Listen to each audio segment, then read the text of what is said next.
Good afternoon and welcome to the Friday the 13th of June edition of Vogan's European Outlook. I hope everybody is well. We do have an action-packed weekend coming up as always here on the channel. We've got the Tropical Outlook tomorrow and then the live stream at 4 p.m. as usual, the 145th edition of the Global Weather Report Live. This is how June has looked in terms of temperature normally according to CDAS over the last 13 days, so we're edging towards the mid-month point, and obviously the first half of the first meteorological month of summer. And you can see here quite large areas of cooler than average across parts of Australia.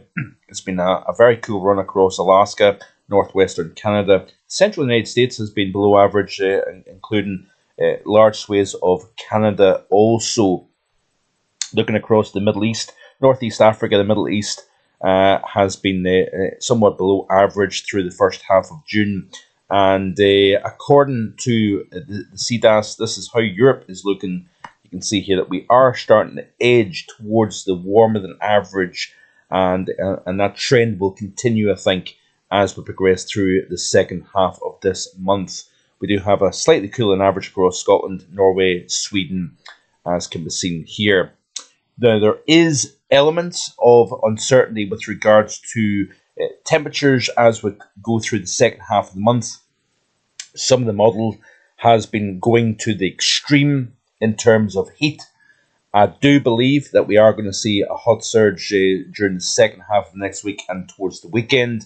And there is obviously question marks with regards to that 26th, 27th period in terms of some exceptional warmth. Now, I'm not necessarily jumping on board this idea that some of the models have been printed out.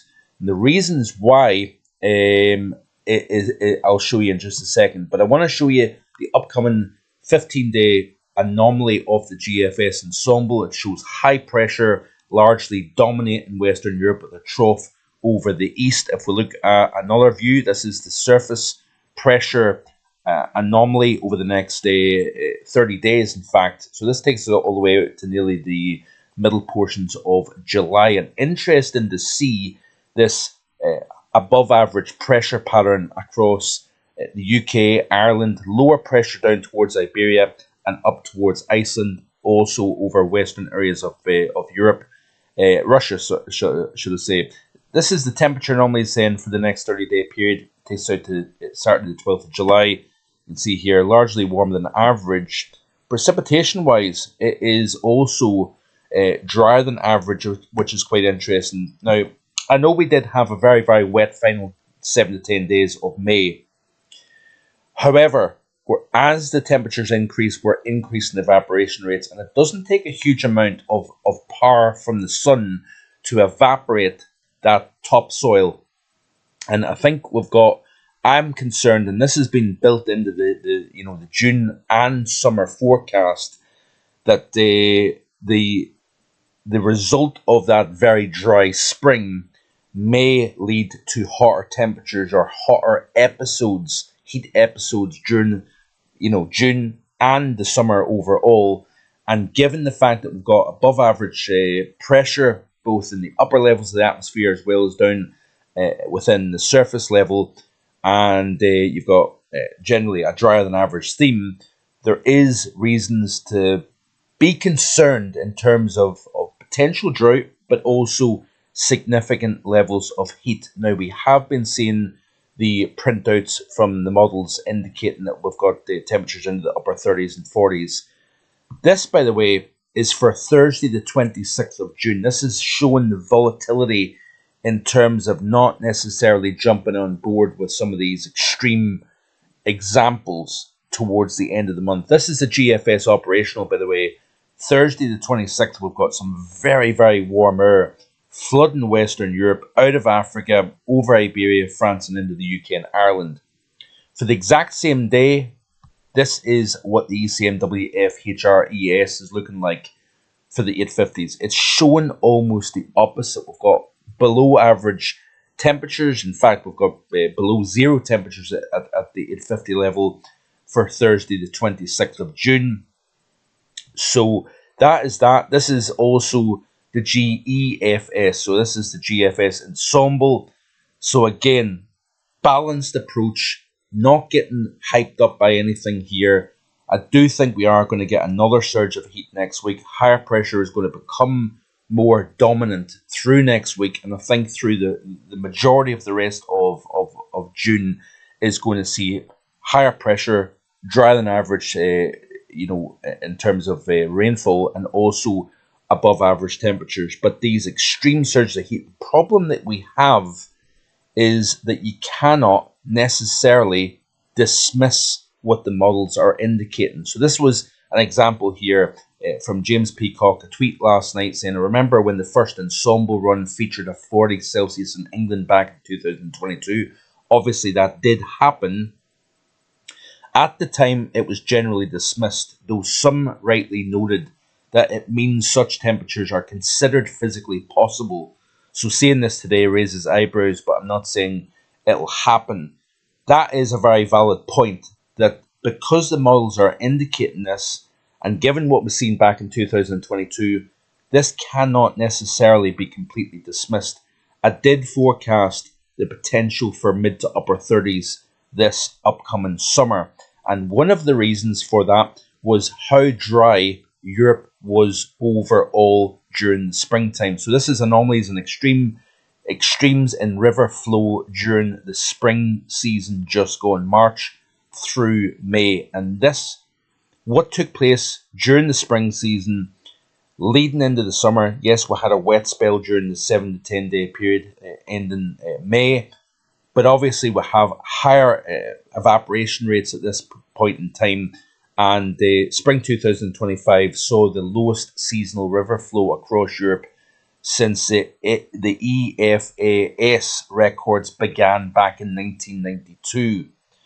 So this is definitely a concern. Yes, Spain and Portugal, a naturally dry part of the world at this time of the year, is in good stead. Southern France is also in good stead, but the further north you go into the north of France, UK and Ireland, we've had low river flows across the British Isles and Ireland through the course of the spring season. And look at Central Europe, and I believe anyway that the high is going to become more attracted to that drier than average theme over Europe, and it's showing up in the models. If you look, like I said, this is obviously the what the models are printing out in terms of rainfall over the next 30 days, drier than average, and drier than average with high pressure, with a dry overall environment.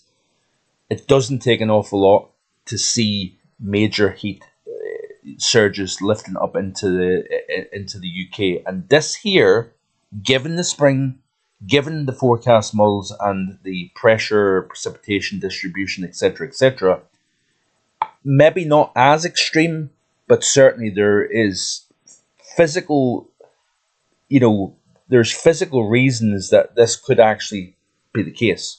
So I hope that makes sense. But certainly, I'm concerned. I'm concerned that we are going to see some very major heat as we go forward. Now, the GFS ensemble is indicating for London that if you look at this off the weather outlook, you can see here that the temperatures are expected. We do have some outlier models. The control run, for example, indicating this kind of upward trajectory in terms of the temperature, and the 30 Celsius line does get breached. Now, it looks as if it's going to get breached into early July, and then there's some model runs indicating towards the end of week 1 into week 2 of July that there is the potential for temperatures rising into the 30s. This is a long way off. Obviously, I get that.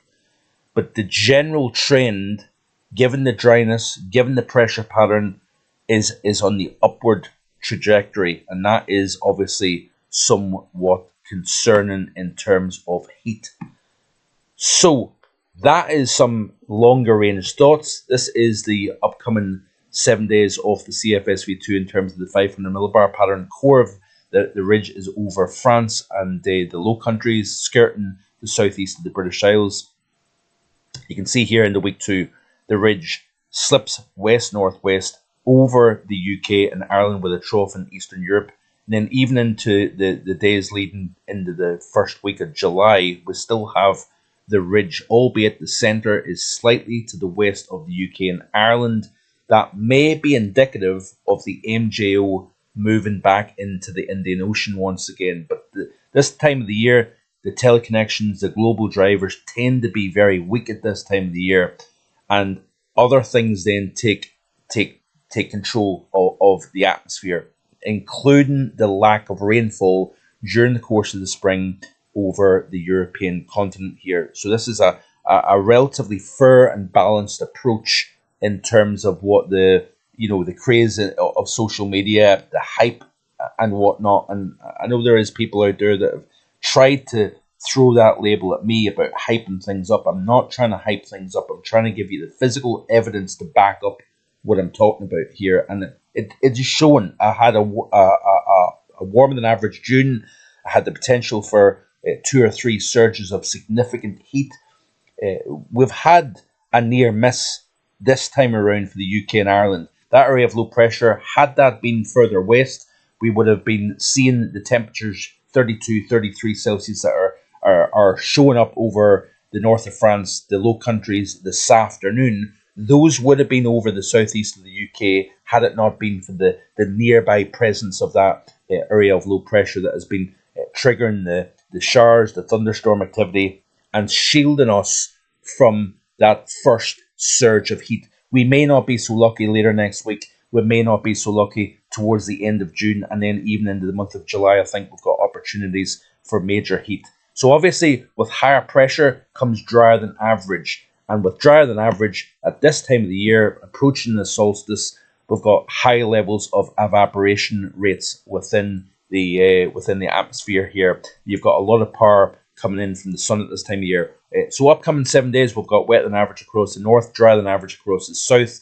That has been the idea, wetter north, drier south for the month of June. Looking into the week 2 period, then this is obviously the 20th through the 27th.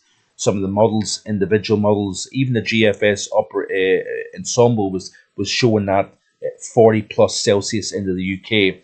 I'm not dismissing that, but I'm also not jumping on board with that either. Even in the week 3, this takes out to the 27th of June through the 4th of July, drier than average. And then that theme continues all the way towards the middle of July, and then possibly something slightly wetter showing up. But that is so far away, there is no point in jumping on board with that overall thinking. Now, the MJO is currently over the Central America region here, so we need to watch the tropics. We'll look at that in more detail coming up tomorrow on the Tropical Outlook. But you can see here that we're starting to see more convection showing up, granted over the eastern maritime continent, but also the Indian Ocean. We're going to increase the level of convection and thunderstorm activity, rainfall over the Indian subcontinent. So the monsoon is going to refire once again.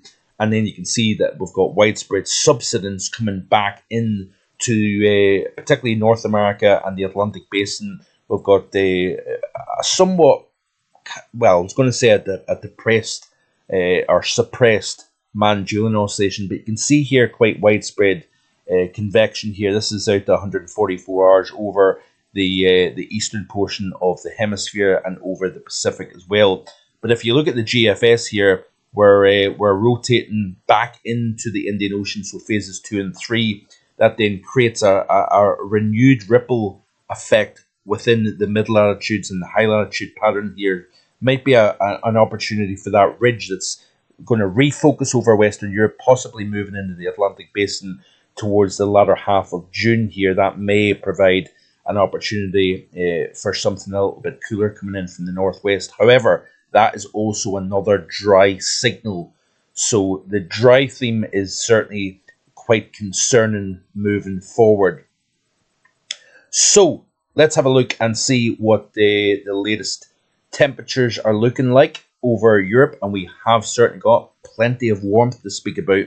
Temperatures into the mid-30s over central France. We're knocking the door of 30, by the way, in the southeast. I think 28 Celsius at Lake and Heath last time I checked. But we also have 33 Celsius close to the Belgian-Dutch border. So a very hot June day across the near continent. This is how close that heat has gotten to the southeast UK. But thanks to that presence of low pressure frontal systems and obviously some very powerful thunderstorms, which will lead us into the weekend, especially over Western mainland Europe. Very concerning about the amount of fuel and energy that we have within the atmosphere over Western Europe through the course of later today. Obviously, we're going to see a clutch of thunderstorms moving out of France and into the UK through the night tonight. Could see some localized flash flooding. That has been highlighted for some time. But look at the warmth, by the way, reaching all the way up into central regions of Norway, 24 Celsius. So very warm across much of northern and western Europe at this point in time. So let's zoom in. A little bit of a longer video today to end the working week. And then obviously we've got an action-packed weekend coming up. This is the current temperatures, by the way, across the UK and Ireland. I think we did notch close to the 25 mark along the Murray Coast this afternoon, but obviously there's some fluctuation due to some convection blowing up. Doesn't necessarily mean you can see the temperature dropping just simply from thunderstorms that may be 30-40 miles away, creating outflow boundaries that then cool the atmosphere as the downdraft hits the ground. It then spreads out once it hits the surface. That can drop the temperatures, miles and miles away from an actual thunderstorm. But you can see here with the help of sunshine, 23, 24 Celsius quite easily. Further southwest, then we've got a much fresher air, but due to thunderstorm activity. But the further south you go, Ireland, Northern Ireland is looking fairly decent. We've got temperatures generally in the high teens here. But again, as was expected, we've got the core of the warmth anywhere from the south side of the Humber all the way down to the south coast here. Generally 27, 28 Celsius appears to be the peak of the temperatures at this hour anyway. Looking at France then, let's have a look at the near continent and see how it's looking. So this is over France. We've got 34, we've got 35 Celsius, a roaster of a day across central France, as can be seen here. Even across northeastern Spain, we've got temperatures as high as 36.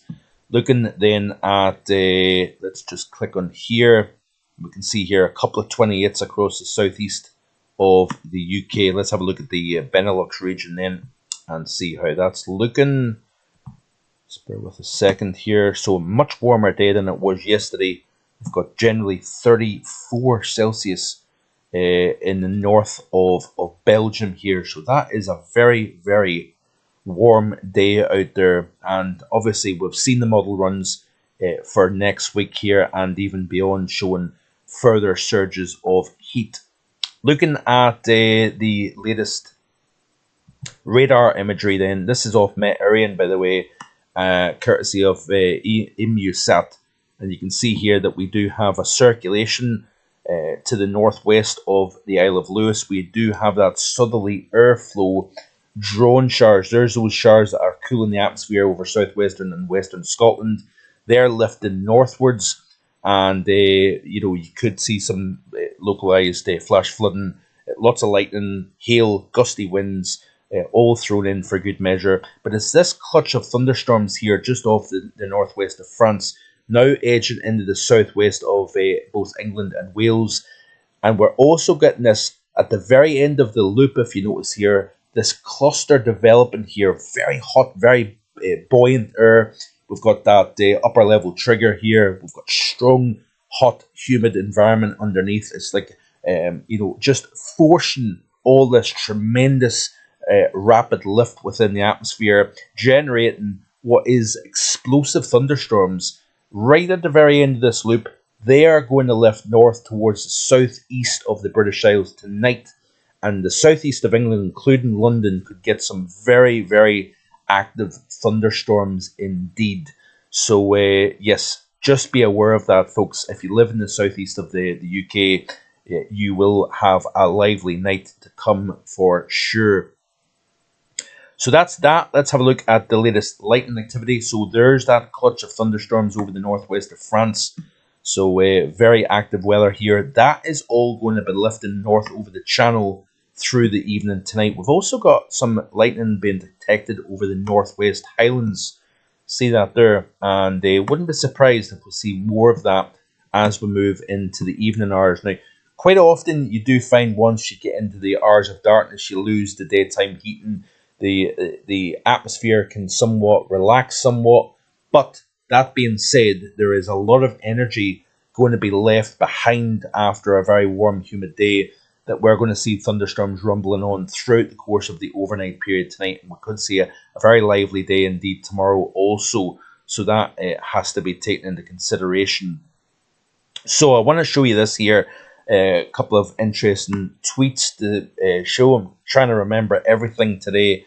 The amount of times that I forget, it's frustrating, but this is the concern that we've got here. Some very, very lively storms indeed, especially through the course of today, but also into tomorrow over the near continent in particular. So northeastern Iberia up through the spine of France and into the Low Countries. 40% probability of hail, 5 centimeters in diameter, towards the Paris Basin. Strong electrical activity and heavy rainfall risk, and also tornadic supercells is possible. This is a tweet by Eagle. Yeah, showing some very, very, very dynamic situation for sure. This is Estofacts showing that we've got a level 2, so severe potential with those thunderstorms, with all the right ingredients coming together, anywhere from the northeast of Iberia, right up through the spine of France, and even clipping the southeast of the British Isles as well here. So this is for today. Beware of heavy thunderstorms in the next few hours between France, Spain, and the UK. Level 2 was issued according to parts across parts of Spain, France, and Belgium, mainly for large to very large hail damage and wind gusts, and to a lesser extent heavy rainfall. So yes, very explosive situation ongoing through the rest of today and through tomorrow. We will have fresher air moving in, by the way, as we move towards and through the weekend here. The heat will get forced eastwards over the continent. Could have some of the hottest conditions over the continent in the next 24 hours or so here. This is the latest visible satellite imagery then, and you can see the thunderstorms running northwards here. A fresh blow up just to the east of the main boundary here. They are going to then drift across the channel and into the southern UK and drift further north through the overnight period tonight. Underneath the sunshine, we've got plenty of heat to speak about, and that will be ongoing over the near continent through the course of the weekend here. Like I say, once that frontal boundary moves through, we're going to see fresher winds coming in underneath that circulation, bringing some relief. Latest run off the GFS then, real quick, 850 temperatures. You can see we've got that warmth in getting deflected eastwards thanks to that circulation dragging in some fresher Atlantic air. As we progress through the course of next week off the GFS, we've got some fresher air running over the top of an area of high pressure that's building in. So we've got the much cooler conditions on the northern side of the British Isles here, something a little bit less cool across the far south. Plenty of heat to speak about across Iberia, as can be seen here. But as we move towards the end of next week and into the weekend, we are flirting with warmer conditions here, especially towards the beginning of the third week of June. There is indications from the model that we may see some really warm air, even warmer than what we're seeing at the moment, moving into the UK. But that, again, is somewhat of an outlier at this moment in time. Looking then at the overview chart here, and let's skip out to the bigger picture and see in terms of the pressure situation here. So there's that area of low pressure, lots of messy conditions across the west of the continent through the course of the next 24 hours or so. But there's that high building in. Glancing blows skirting the northwest of the British Isles here, but generally speaking, high pressure, as can be seen here, is largely in control of our weather pattern through the next week to 10 days at the very least here. So I think I've covered everything. That has been a reasonably long-winded video, but I do appreciate it if you've stuck by through the video. I hope it's been of interest. Lots going on. I certainly hope you can stick around here on this channel. I've got a new intro video being released on the channel as well for folks that are perhaps new. So yeah, just trying to keep it fresh, keep it as exciting and as balanced as possible. Enjoy your weekend coming up. Hope you can watch the Tropical Outlook tomorrow evening, and also join me 4 p.m. this upcoming Sunday for the live stream. Have a great rest of your Friday. Bye-bye.